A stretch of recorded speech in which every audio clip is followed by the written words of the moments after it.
किसी ने पूछा कि आखिर सिद्धों की आराधना क्यों की जा रही है। सिद्धों को हमने देखा नहीं, फिर उनकी पूजा क्यों? ये बड़ा प्रश्न है। आप सबके मन में भी इस तरह का प्रश्न उभरता होगा। पर संत कहते हैं दुनिया में वही सही नहीं है जो दिखाई पड़ता है, और ये भी जरूरी नहीं है कि जो सही है वह दिखाई पड़े। बहुत सारी चीजें ऐसी हैं जो दिखती है पर सही नहीं होती, और बहुत सी चीजें ऐसी हैं जो होती है पर दिखती नहीं। दूर क्षितिज पे अपनी दृष्टि पसारो तो ऐसा दिखता है मानो धरती और आकाश मिलकर एक हो गए। लेकिन दुनिया के किसी भी कोने में धरती और आकाश मिलकर आज तक एक नहीं हुई। दिखता सबको है, दिख रहा है पर है नहीं। और बहुत सी ऐसी बातें हैं जो हमें दिखाई नहीं पड़ती पर है। हमारे पूर्वज कौन थे, किन्ने हमें जन्म दिया, हमारे दादा परदादा को हमने कभी देखा नहीं, लेकिन इसका मतलब नहीं कि वे नहीं दिखने नहीं दिखने पर भी है और दिखाई देने पर भी नहीं है। यही कथा हमारे सिद्धों के साथ है। वे दिखते हैं नहीं पर रहते जरूर है, और उन्हें ढूंढने के लिए अन्यत्र जाने की जरूरत नहीं। अपने भीतर झांकने भर की देर है। यदि अपने भीतर झांक लो तो उनका अनुभव अपने आप। सिद्ध दृष्टिगम्य भले ना हो, संवेदन गम्य है। उन्हें आंखों से नहीं देखा जा सकता, केवल श्रद्धा की आंखों से ही वे दिखाई पड़ सकते हैं। जैसे मैं अक्सर कहता हूं कि लाइन को देखा जा सकता है, करंट को नहीं। ऐसे ही हम शरीर और शरीर आश्रित क्रियाओं को देख सकते हैं, अनुभव कर सकते हैं, लेकिन उसके भीतर रहने वाले परमात्मा को नहीं। देह में ही विदेही है, शरीर में ही अशरीरी है।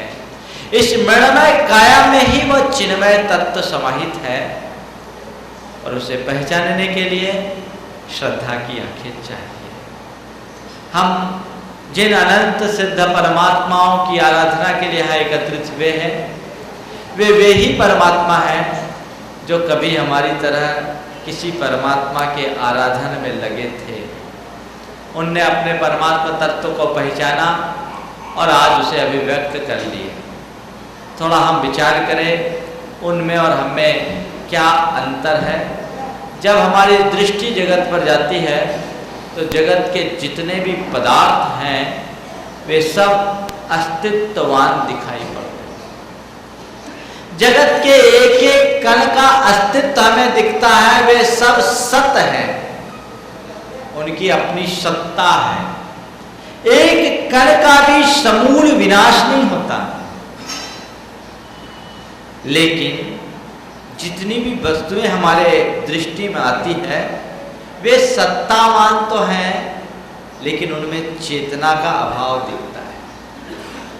वे केवल जड़ हैं, केवल सतरूप हैं, इसके अतिरिक्त उनमें और कुछ भी नहीं। लेकिन जब हम अपने और अपने जैसे इतर प्राणियों पर दृष्टि डालते हैं तो हमें एक विशेषता और विलक्षणता दिखाई पड़ती है। वो ये है कि हम न केवल सत हैं, सत होने के साथ साथ चित भी है। हमें चैतन्य है, चेतना है, प्राण तत्व है, संवेदना, अनुभूति। जो चेतना, जो संवेदना, जो अनुभूति हम में है वो इन जड़ वस्तुओं में है। जड़ जगत और हम में यदि कोई अंतर है तो केवल इतना ही अंतर है, वे केवल सत है और हम में सत के साथ चित भी। ये हम में और जड़ वस्तुओं के अंतर पर ध्यान जाता है। लेकिन जब हम अपना ध्यान अपने से ऊपर उठाकर भगवान की तरफ ले जाते हैं तो हमें ऐसा लगता है कि सत और चित की दृष्टि से तो हम में और उनमें कोई अंतर नहीं।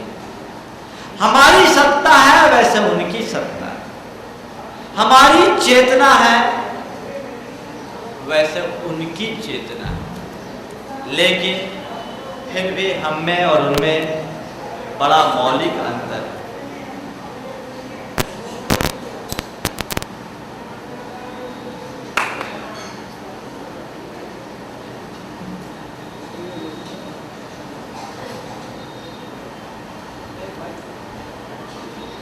मैं ये कह रहा था जैसे हम में सत है वैसे उनमें सत है, जैसे हम में चेतना है वैसे उनमें चेतना है। सत्ता और चैतन्य की दृष्टि से हम में और उनमें कोई अंतर नहीं, लेकिन फिर भी हम में और उनमें जमीन आसमान का अंतर है।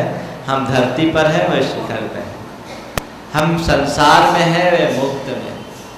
अंतर क्यों है? इस अंतर का कारण क्या है?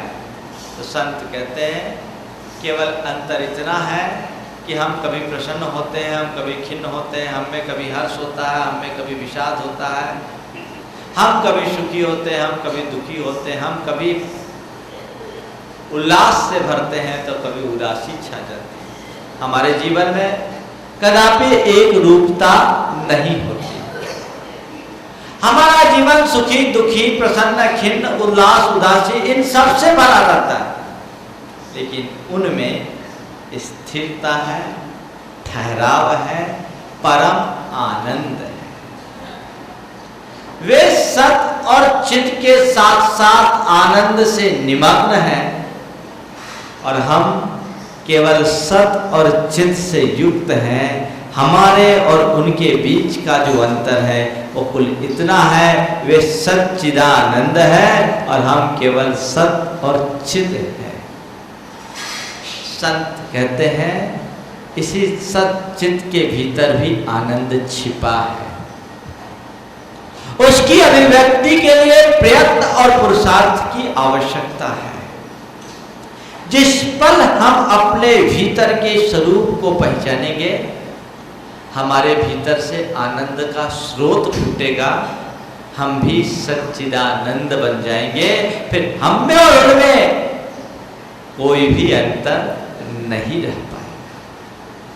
हम पामर है, वे परमेश्वर है। पामर और परमेश्वर का जो फर्क है वो एकमात्र आनंद से है। जो अपने आनंद में निमग्न है वो सच्चे अर्थों में परमेश्वर है, और जो संसार के उतार चढ़ावों से प्रभावित है वो पामर है, वो पतित है, वो नीच है, वो अधम। हमारी चेतना आज बहुत ज्यादा कुंठित हुई है, लुप्त है, सुप्त है। उनने उसको अभिव्यक्त कर लिया। ये भी सच है कि जिन सच्चिदानंद भगवान की हम नित्य आराधना करते हैं वे अनादि से सच्चिदानंद कभी नहीं रहे, वे भी हमारी ही तरह रहे। संसार के सुख दुख से वे भी प्रभावित रहे, जन्म मरण के दुखों को उन्हें भी भोगना पड़ा, लेकिन आज वे उन सब से मुक्त हो उठे। क्यों कर? क्योंकि उनने अपने स्वरूप को पहचाना। संत कहते सत और चित की अभिव्यक्ति तो प्रत्येक प्राणी में दिखती है, महान वही है जो अपने जीवन में आनंद की अभिव्यक्ति कर लेता है, और इस आनंद की अभिव्यक्ति का अनुष्ठान ही अध्यात्म है। आध्यात्मिक साधना का लक्ष्य और कुछ नहीं, जीवन को आनंद से सराबोर करना, आनंद के रस में निमग्न कर लेना ही हमारी आध्यात्मिक साधना का मूल लक्ष्य और उद्देश्य है। लेकिन संसार के बहुतेरे जीव सांसारिक सुख में ही आनंद मानते हैं। जो व्यक्ति दुख को ही सुख माने उसे सच्चे सुख की प्राप्ति नहीं हो सकती। हम सबकी यही स्थिति है, हमने सांसारिक सुखाभास को ही सुख माना, और हमारा सारा प्रयास, सारा प्रयत्न उस क्षणिक सुख के पीछे है जिसमें स्थायित्व नहीं। हमारी स्थिति उस मनुष्य की तरह है जो खाज की बीमारी का शिकार है, और खाज खुजा खुजा कर आनंद मनाता है। खाज के खुजाने से आज तक किसी को सुख मिला क्या? महाराज, बाद में भले नहीं मिलता हो, लेकिन खुजाते समय तो मिलता ही। जितनी देर खुजाते उतने समय तो मिलता है। लेकिन संत कहते हैं थोड़ा गहराई में उतर कर देखो, खुजाते समय जितना सुख मिलता है, खुजाने के बाद क्या होता है? खुजाते समय जितना सुख मिलता है, खुजाने के बाद उतना ही दुख मिलता है। लेकिन ये हमारा अज्ञान है कि बार बार हमारे हाथ उसी खाज की ओर बढ़ते हैं। अब तक के अनुभवों को हम दरकिनार कर देते हैं। हम जान रहे हैं कि खाज खुजाने से कभी शांति नहीं मिलती, लेकिन इसके बाद भी हम बार बार उसी खाज की ओर बढ़ते हैं, खाज खुजाने की चेष्टा करते हैं। ऐसे खाज के खुजाने से न तो किसी को सुख मिला है, न कभी मिलेगा। तात्कालिक आराम जैसा जरूर मिलता है, लेकिन हमारे भीतर का ज्ञान, हमारे भीतर का मोह जब हम पर हावी होता है तो ये कहता है खुजाओ तो सही, थोड़ी देर ही सही, आराम तो मिलेगा।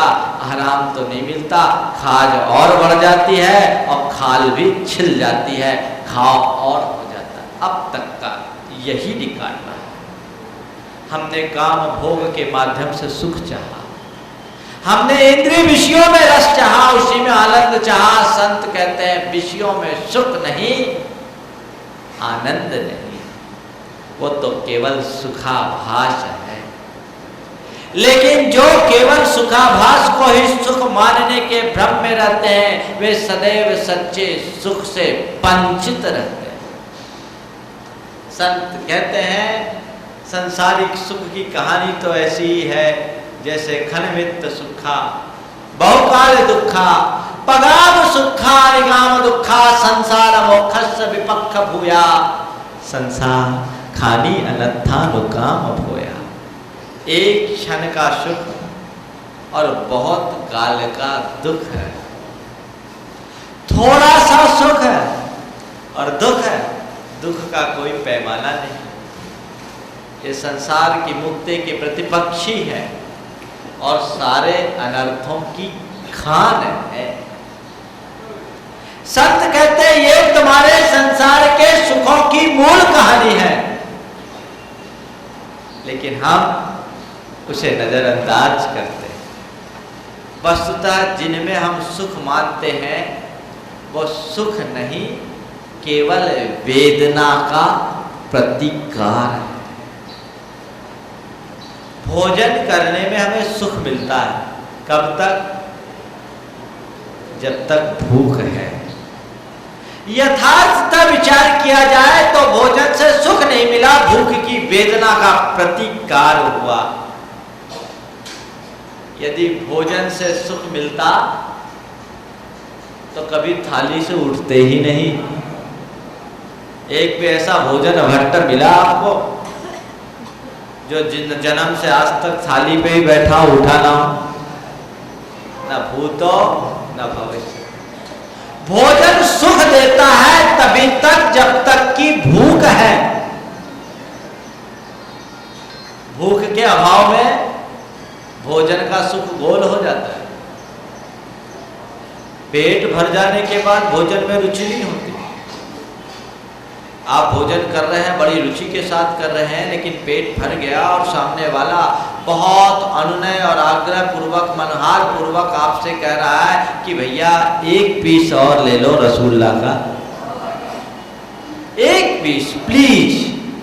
आप कहोगे माफ करो भैया, पेट भर गया, अब नहीं होगा। नहीं नहीं, एक तो और ले लो भैया, देखो अब उल्टी हो जाएगी, अब उल्टी हो जाएगी, अभी तक सुल्टी हो रही थी, अब क्यों उल्टी हो जाएगी? बात को समझ रहे हैं? इसका मतलब क्या है? भोजन हमें सुख तभी देता है जब भूख हो।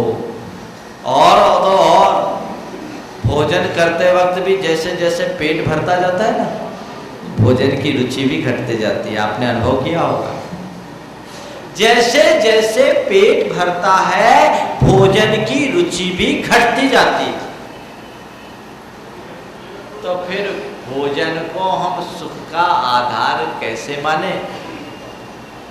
न केवल भोजन ही, पांचों इंद्रियों के विषय भोग के जितने भी साधन हैं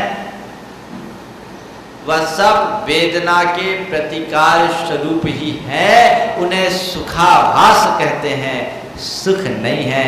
ये बात अलग है कि हमने अपनी सुख की मान्यता उनमें ही जमा ली। ये हमारा अज्ञान है, और जब तक हम ऐसे अज्ञान से प्रेरित रहेंगे तब तक सच्चे सुख को प्राप्त नहीं कर सकेंगे।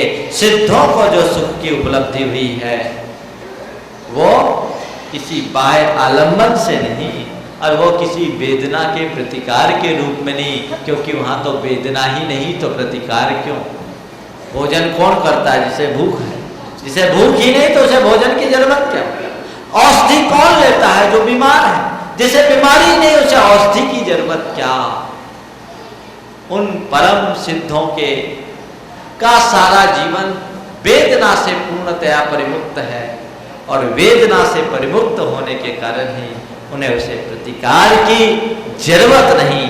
वस्तुतः उनमें और हम में अंतर केवल इतना है, वे स्वस्थ हैं, हम बीमार हैं। वे स्वस्थ हैं, हम बीमार हैं। हाँ, थोड़ी मोड़ी दवाई की जुगाड़ हो गई, व्यवस्था चल रही, लेकिन ध्यान रखना औषधि कभी आहार नहीं होता। दवाई खाकर स्वास्थ्य का अनुभव करना सच्चे आरोग्य की अनुभूति नहीं है।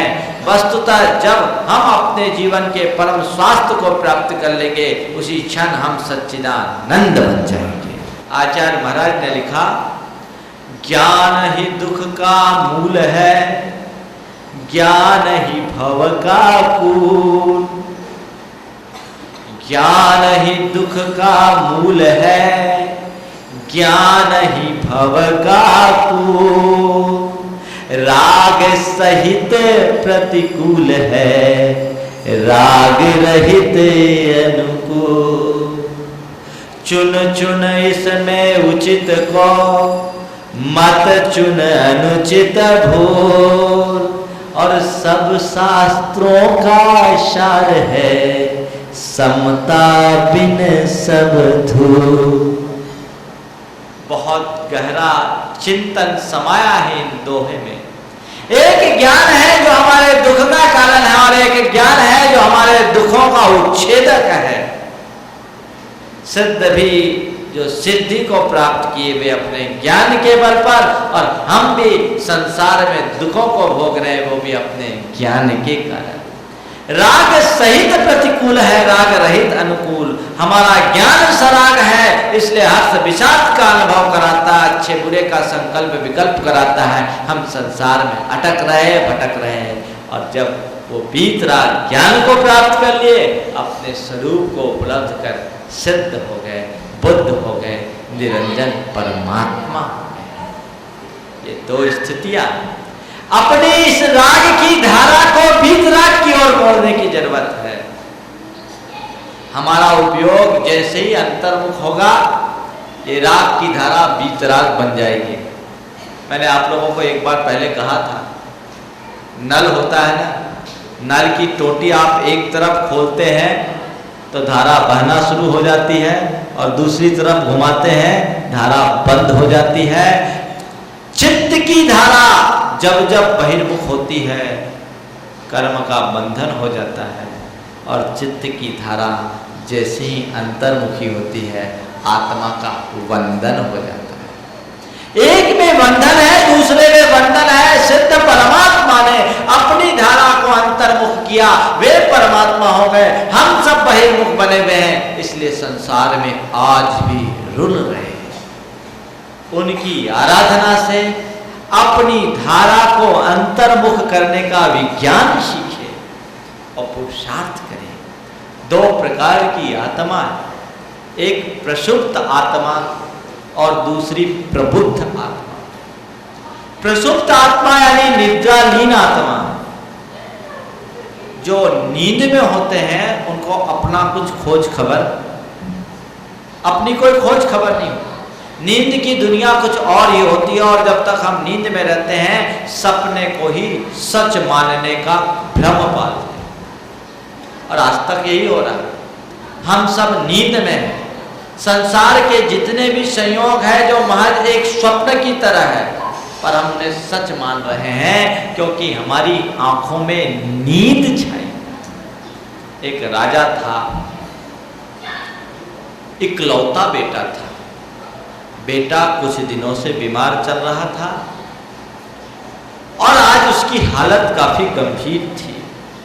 राजा और रानी बेटे की परिचर्या में लगे हुए थे। उसके बिगड़ते स्वास्थ्य को देखते हुए दोनों बगल में बैठ करके जग रहे थे। पिछले कई दिनों की रात्रि राजा की ऐसे ही बीती थी, और बेटे को देखते देखते अचानक उसे झपकी लग गई। झपकी में देखता क्या है कि उसका बहुत विशाल राज्य है, वो संपूर्ण धरती का चक्रवर्ती बन गया। उसके 7 बेटे हैं। इस भूलोक के सारे राजा महाराजा उसे प्रणिपात कर रहे हैं, सब उसकी आज्ञा को मान रहे हैं, उसकी अधीनता को स्वीकार कर रहे हैं।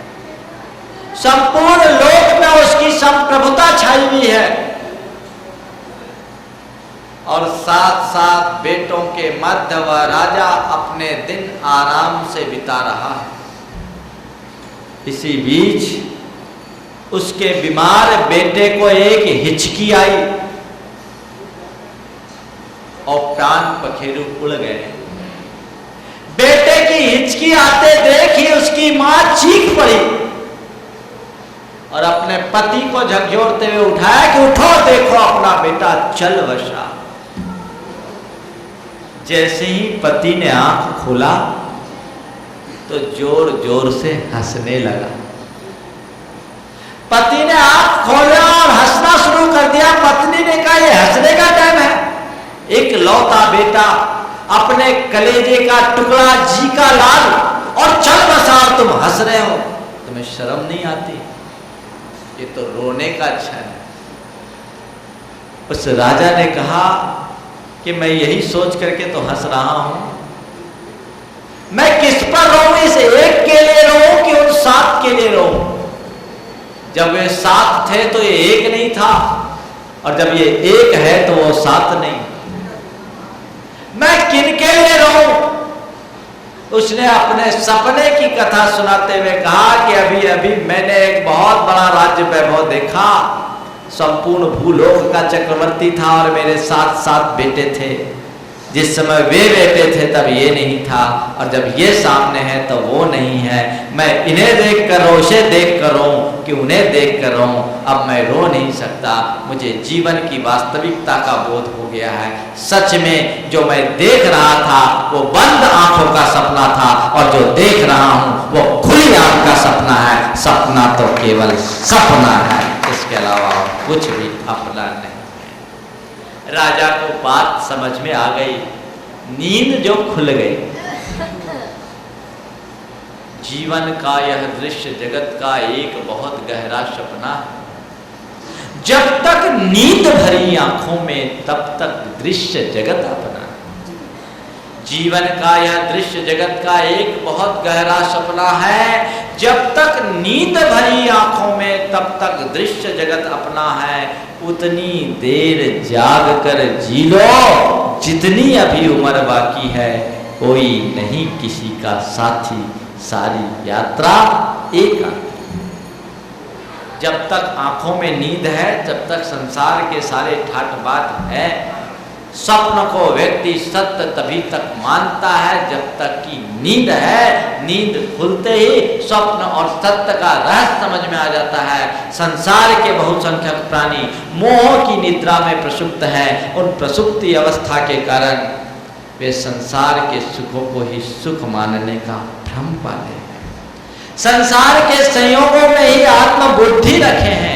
शरीर और शरीर को आदि लेकर संसार के अन्य पदार्थों में जब तक ममत्व की बुद्धि रहेगी, अहंकार और ममकार का भाव रहेगा, तब तक कर्म बंधन की ये प्रक्रिया बनी रहेगी। और जब तक कर्म बंधन की ये प्रक्रिया जारी रहेगी तब तक सुख दुख से हम अपने आप को मुक्त नहीं कर सकते। प्रसुप्त आत्माओं की यही स्थिति है। वे सब अप्रतिबुद्ध है, अजागरूक है, नींद में है। हम आप सबका अनंतकालीन इतिहास इसी निद्रा से ग्रसित रहा है। हम आप सब अनंत काल से इसी नींद में लीन रहे।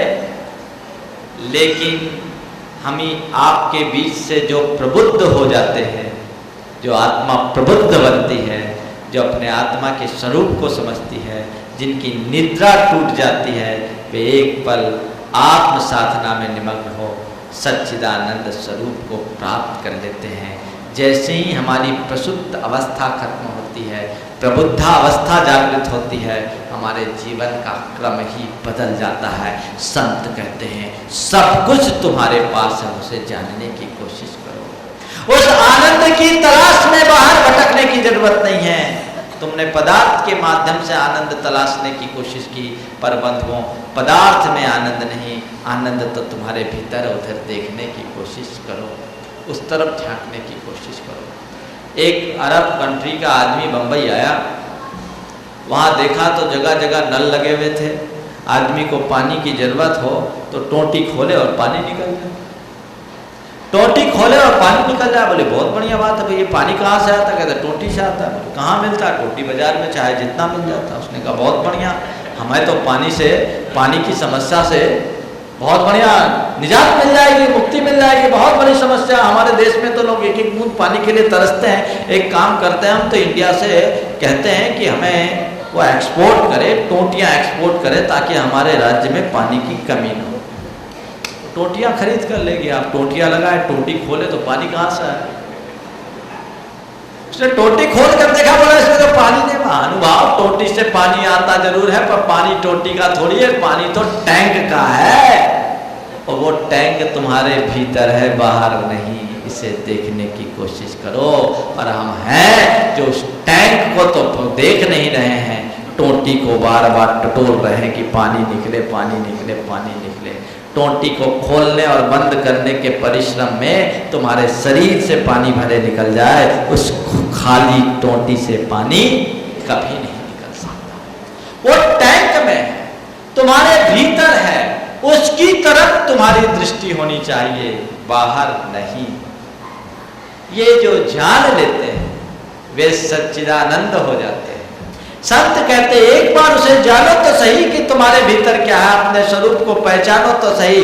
जिस क्षण तुम अपने स्वरूप को पहचान लोगे और उसे पाने का प्रयत्न कर लोगे, तुम्हारा सारा दुख सुख में परिवर्तित हो जाएगा, तुम्हारी सारी पीड़ा आनंद में परिवर्तित हो जाएगी, तुम्हारा सारा कष्ट शांति में परिवर्तित हो जाएगा, तुम्हारा सारा शोक प्रसन्नता में परिवर्तित हो जाएगा, और तुम्हारे जीवन में जो ये हाहाकार मची है वो जय जयकार में परिवर्तित हो जाएगी। हाहाकार से जय जयकार हो सकता है। हम हाहाकार कर रहे हैं, उनकी जय जयकार हो रही है। जय जयकार और हाहाकार में जिम्मेदार कौन? हम खुद है। इस हाहाकार से मुक्ति और जय जयकार की प्राप्ति हो सकती है यदि हमारी दृष्टि भीतर केंद्रित हो तो। स्रोत भीतर है लेकिन ऊपर चट्टान पड़ी है। निर्मल स्रोत है पर चट्टान की ओट में है। जब तक ये चट्टान होगी स्रोत फूट नहीं सकता। अब क्या करना है? संत कहते ज्यादा कुछ नहीं करना, इस चट्टान पर घन का सघन प्रहार करना है। जिस पल ये चट्टान टूट जाएगी भीतर से श्रोता अपने आप फूट पड़ेगा। फिर अतिरिक्त प्रयत्न और पुरुषार्थ की कोई आवश्यकता नहीं होगी। स्रोत निर्मल है, अमृत स्रोत है। उसके ऊपर अज्ञानता का, अभिमान का, मोह की चट्टान पड़ी है। उस चट्टान को तोड़कर अलग करने भर की देर है। जिस पल हम उस चट्टान को अलग कर लेंगे उसी पल हमारे भीतर से उस आनंद का स्रोत फूट पड़ेगा और फिर हम भी सच्चिदानंद बनने में फिर हमें कोई देर नहीं होगी, एक पल का भी विलंब नहीं होगा। कोशिश हमारी यही होनी चाहिए कि कैसे वे चट्टान टूटे, उसके टुकड़े किस भांति हो। जिस क्षण हम इस पुरुषार्थ में सफल होंगे हमारे जीवन की तभी सार्थकता होगी। पर बंधुओं, संत कहते हैं पहले उस चट्टान को पहचानो और सही जगह घन का प्रहार करो। हम लोग ऐसे हैं, आज यहाँ खोदा, कल वहाँ मारा, परसों वहाँ मारा तो काम नहीं होगा। 8 दिन में सिद्ध चक्र विधान कर रहे हैं ना, दिनों दिन एक ही जगह आप अपना घन चलाना, वो भीतर अपने अज्ञान पर, अपने मोह पर घन का प्रहार। तुम्हारे पास ताकत नहीं है बड़े घन को चलाने की, कोई चिंता मत करना। छोटी सी हथौड़ी से टुक टुक टुक टुक टुक टुक टुक टुक टुक टुक लगातार करते रहो तो एक दिन चट्टान को टूटना पड़ता। तुम बहुत ज्यादा पुरुषार्थ नहीं कर सको, कोई चिंता की बात नहीं है, लेकिन पुरुषार्थ सही दिशा में हो, भले वो धीमी गति से हो। एक ही जगह धीरे धीरे धीरे धीरे प्रहार करो, देखो कितना स्रोत मिल जाएगा। एक आदमी को खेत में पानी की जरूरत थी। उसने पूछा, बोला भाई तुम अपने खेत के ईशान कोण को खोदोगे उसमें पानी निकल जाएगा क्या? आ गया दूसरे दिन। उसने बोला कि आपने तो बहुत मेहनत करा ली, मैंने पूरा खेत खोद डाला, पानी नहीं निकला। बोले भाई हो नहीं सकता, मैंने जहाँ कहा वहाँ पानी है, निकालो। देखो, गया तो देखा तो 50 गड्ढे पड़े थे 5-5, 7-7 फीट के। एक जगह खोदा पानी नहीं निकला, दूसरी जगह खोदा पानी नहीं निकला, तीसरी जगह खोदा पानी नहीं निकला, चौथी 50 गड्ढे। बोले देखो इतने सारे गड्ढे हो गए, पानी। बेवकूफ, ऐसे तो तुम हजारों गड्ढे खोद दोगे पानी नहीं निकले। मैंने तुम्हें जहाँ कहा था एक जगह ही खोदने को कहा था, 50 जगह खोदने को थोड़ी कहा था। तुम एक जगह इस पॉइंट पर खोदते जाओ, खोदते जाओ, खोदते जाओ, विश्वास से भर करके खोदो। आज नहीं कल पानी जरूर निकलेगा, क्योंकि पानी तो यही है, बस उसी ओट को खोद करके अलग करने की देर। एक ही जगह बार बार बार बार खोदिए, वहीं खोजिए, वहीं खोदिए, इधर उधर मत भटकिए। अपने भीतर खोदने की जरूरत है, अपने भीतर खोजने की जरूरत है। जब हमारा पुरुषार्थ एक मुखी होगा हम निश्चित रूप से सफल होंगे। लेकिन हमारा पुरुषार्थ कभी इधर कभी इधर, महाराज पूजा करते हैं, कभी कभी तो मन बहुत अच्छा लग जाता है, फिर कभी कभी घड़ी देखने में आ जाता है, आकुलता होने लगती, कभी इधर उधर हो जाता। यही हमारी व्यग्रता है, ये हमारी एक बड़ी कमजोरी। जब तक इस कमजोरी से हम मुक्त नहीं हो जाते तब तक सच्चे अर्थों में हम अपने जीवन का कल्याण नहीं कर सकते। इसलिए अपना कल्याण करना चाहते हैं, सिद्धों की आराधना हम करने के लिए बैठे हैं, उस सिद्धि के मार्ग को समझने की कोशिश करें। वही तत्व उनमें है, वही तत्व हम में है। हम अपनी अज्ञानता के कारण संसार में भटकते आ रहे हैं, उन्होंने अपने ज्ञान के बल पर अपना पुरुषार्थ प्रकट करके सिद्धि को प्राप्त कर लिया। हम उस मार्ग में लगे, धीमी गति से ही सही चले। हमने आपसे कल कहा था कि स्वरूप का बोध हो और उसे पाने का संकल्प हो। ये दो चीज़ें यदि हमारे जीवन में घटित हो जाती है तो वो हमारे जीवन की एक बहुत बड़ी उपलब्धि कहलाती है। इसे घटित करने का निरंतर प्रयास और प्रयत्न हमारा बना रहे तो हम बहुत कुछ प्राप्त कर सकते हैं। लेकिन हम क्या करें, हम तो बाहर भटकने के आदी हैं, बाहर बाहर दौड़ने का अभ्यास हमारा है। जब कभी थोड़ा बहुत समझ में भी आता है तो भी फिर हम वापस वहीं चक्कर लगाना शुरू कर देते हैं। ऐसे काम कभी नहीं होगा। हमें थोड़ा सा बदलने की ज़रूरत है, अपने आप की ओर देखने की ज़रूरत है। जो वस्तु जहाँ है उसे वहीं ढूंढने से वो प्राप्त होगी, और कहीं ढूंढेंगे तो कभी प्राप्त नहीं हो सकती। एक बुढ़िया की सुई खो गई, वो सुई खोज रही थी। एक युवक ने उससे पूछा कि अम्मा क्या खोज रही? बोले बेटे मेरी सुई खो गई, सुई खोज रही। ने कहा यहाँ तो अंधेरा है, अंधेरे में सुई कहाँ मिलेगी, उजाले में खोजो। उसने कि ठीक कहता है बेटा, उजाले में खोजो। वो घर से बाहर आकर चांदनी में आ गई, उजाले में आ गई, और उजाले में आकर के सुई खोजने लगे। फिर एक दूसरा युवक आया, पूछा अम्मा क्या कर रही, क्या कर रही हो? उन्होंने कहा बेटा मैं सुई खोज रही। सुई खोज रही, सुई कहाँ घुमी? तो अंदर थी, तो यहाँ क्यों खोज रही? अरे भैया एक भाई पहले आया, उसने कहा कि अम्मा उजाले में खोजो, सब उजाले में खोजो। फिर हंसा, अरे अम्मा जो चीज जहाँ गुमी है उसे वहीं तो खोजना पड़ेगा। अंधेरे में गुमी सुई उजाले में नहीं मिल सकती। उसके आशय को समझो। उसने जो कहा कि उजाले में खोजो, उसका मतलब ये नहीं कि उजाले में आकर के खोजो, अपितु जहाँ सुई खोई है वहीं उजाला करके खोजो, तब तुम्हें सुई की प्राप्ति होगी। वही उजाला, अपने भीतर उजाला करो, तब आप सफल हो सकोगे। अन्यथा हमारे जीवन में कभी सफलता घटित नहीं हो सकती। इसलिए निरंतर प्रयास और प्रयत्न केवल उसी का होना चाहिए।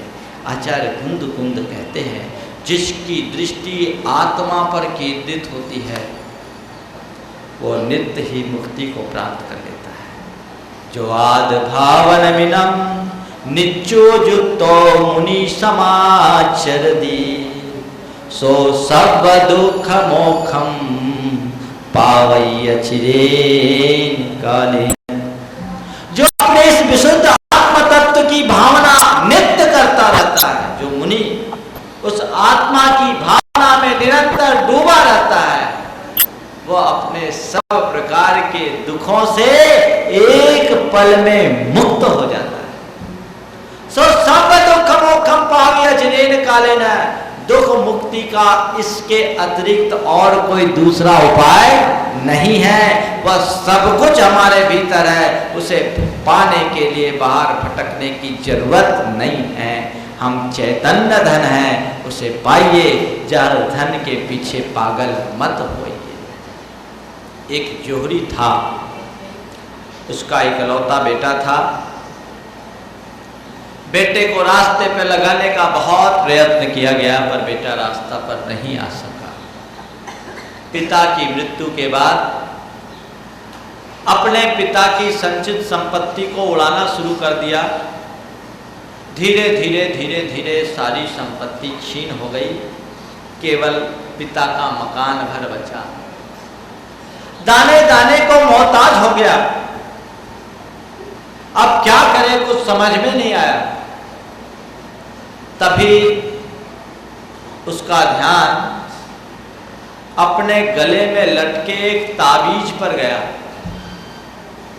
उसने सोचा ये जो ताबीज है इस पर मोटी चांदी की परत चढ़ी है, आज मुझे रुपयों की जरूरत है, क्यों ना हो मैं इस ताबीज की चांदी बेच करके कम से कम एक दिन का खुराक तो बना। उसने उस ताबीज को उतारा, उसके ऊपर की परत निकाली तो वो दंग रह गया। उसने जैसे ही चांदी का खोल उतारा, उसके अंदर सोने का खोल था। बड़ा प्रभावित हुआ। अरे मेरे पिता को मेरे दुर्दिनों का ख्याल था, शायद इसीलिए उनने चांदी के ऊपर, चांदी के अंदर सोने का खोल चढ़ा रखा। उनने उस सोने के खोल को खोला तो देख करके आश्चर्यचकित रह गया। उसकी ताबीज में कोई जंतर मंत्र नहीं था, अपितु एक हीरे का नग था। वो अपने पिता के विवेक बुद्धि पर अचंभित रह गया। का धन्य है मेरे पिता जो मेरा कितना ख्याल रखे थे, आज ये हीरा मेरे पास आ गया है। अब तो मैं कंगाल होकर फिर से माला माल बन गया हूँ, अब मुझे कहीं भटकने की जरूरत नहीं है। वो कंगाल सेठ भी माला माल हो गया। संत कहते हैं पता नहीं किस ताबीज में हीरा है, पर अपने भीतर झांक करके देखोगे तो हीरा तुम्हारे भीतर है। राग और अज्ञान की दो खोल हटा दो, भीतर से वो हीरे की कनिका मिलेगी और तुम कंगाल से माला माल हो जाओगे। वो तुम्हारे भीतर है। उसके लिए भटकने की जरूरत नहीं, इस आवरण को अलग करने की जरूरत है। वे सिद्ध वशी हीरा को प्राप्त है, लेकिन क्या करे, कोई करोड़पति बनकर के भी भिखारी बना रहे, करोड़पति होते हुए भी, तो उसे हम क्या कहेंगे। हमारी स्थिति यही है कि हम भीतर से सम्राट होकर के भी बाहर से कंगाल हैं, क्योंकि हमें अपने भीतरी वैभव का ज्ञान नहीं और हम बाहर के वैभव में ही मुग्ध हो रहे हैं। संत कहते हैं जिसे अपनी भीतरी वैभव का परिज्ञान हो जाता है, उसे बाहर के वैभव मूल्यहीन दिखने लगते हैं, और जिसे बाहर के वैभव मूल्यवान दिखते हैं वो कभी अपने भीतरी वैभव को प्राप्त करने में समर्थ नहीं हो सकता। हम अपने भीतरी वैभव को पहचानने की कोशिश करें। वो परम वैभव है, वो वास्तविक संपदा है, वह सच्चिदानंद धाम है। उसे यदि हमने पा लिया तो हमसे बड़ा भाग्यवान और कोई दूसरा नहीं। वस्तुतः सिद्धों की आराधना से सिद्धि का बोध और उसकी प्राप्ति का संकल्प हमारे मन में आए तो सब कुछ हो जाएगा। हम अपनी दृष्टि को अध्यात्मोन्मुखी बना लें, जल से संपर्क हमारा छूटे, जल से संबंध हमारा टूटे, जल से राग हमारा छूटे और चेतन के प्रति हमारी अनुरक्ति बढ़े, तो निश्चित रूप से हमारे जीवन में एक बहुत बड़ी सफलता प्राप्त हो सकती है। आप सबकी आराधना निरंतर गहरी होते जाए और अपने भीतर छिपे हुए उस सिद्धि के बीज को आप अंकुरित कर सके, उसे पल्लवित पुष्पित कर सके और अपने जीवन को सार्थक कर सके। इसी शुभ भावना के साथ आज मैं अपनी वाणी को यहीं पर विराम दे रहा हूँ। बोलिए परम पूज्य आचार्य गुरुवर विद्यासागर।